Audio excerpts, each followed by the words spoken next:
vrai, on nous en parle pas tant que ça, on nous parle surtout de faire des études et après les années de césure, c'est en dernier recours vraiment si t'as rien. Est-ce que tu connais le principe d'année de césure? Ouais, je pense à peu près sur papier, je vois un peu l'idée.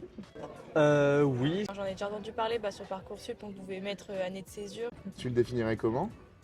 C'est au milieu de tes études, ou vers la fin, tu prends une année où tu vas faire autre chose qu'étudier. Un moment où tu te retrouves, où tu découvres plein d'opportunités. C'est une année de transition, de pause. Est-ce que tu as déjà fait une année de césure? Moi, j'aurais adoré l'idée de faire une césure, plutôt au niveau stage ou associatif, parce que j'aurais découvert plein d'autres trucs. Et parfois, plutôt que se lancer dans un master ou dans une licence qui au final te convient pas, je pense que l'année de séjour, ça peut être vraiment intéressant.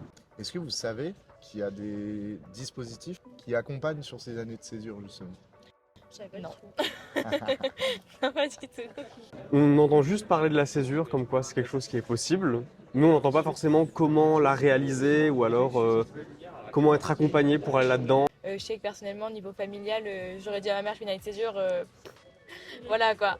Jamais de la vie, elle m'aurait laissé faire sans déboucher parce qu'en plus, j'aurais dit, je suis toute seule, je fais mon année de césure comme ça. Donc oui, c'est sûr que de savoir qu'il y a des gens qui peuvent nous accompagner, ça nous rassure nous et ça rassure aussi, je pense, les proches, quoi. Ouais, je suis d'accord. Eh ben rendez-vous le 24 juin et tu feras un compte rendu à ta pote.